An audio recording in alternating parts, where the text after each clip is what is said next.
Hello guys, tennis വ്ളോഗിലേക്ക് സ്വാഗതം. ജനുട്ടിക്ക് ഇന്ന് പുതിയ ബെഡ് വന്നു. ജനുട്ടി അതിൽ കിടക്കാൻ വിസമ്മതിച്ചിട്ടുണ്ടായിരുന്നു. അപ്പോൾ ഞാൻ അവളവിടെ പിടിച്ച് കെട്ടിയിട്ടാണ് കിടത്തിയത്. എൻ്റെ ഒപ്പമാണല്ലോ എന്നും കിടക്കാറ്. ഒരു കുട്ടി പുതപ്പും കൂടി ഉണ്ട് എൻ്റെ ജനുട്ടിക്ക്. ഒരു കുട്ടി പുതപ്പും കൂടെ ഉണ്ട്.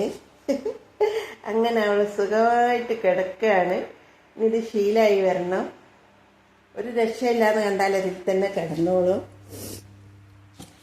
എല്ലാവരും സുഖമായിട്ട് ഇരിക്കണമെന്ന് വിചാരിക്കുന്നു. അപ്പം ജനുട്ടി ചാച്ചാൻ പോവാണ്, അമ്മയും ചാച്ചാൻ പോവാണ്. അപ്പോൾ എല്ലാവർക്കും ഗുഡ് നൈറ്റ്. അല്ലേ ജനുട്ടിയെ? എല്ലാവർക്കും ഗുഡ് നൈറ്റ് പറ. ജനുട്ടിയെ, ജനുട്ടി വാവേ, എല്ലാവർക്കും ഗുഡ് നൈറ്റ് പറ.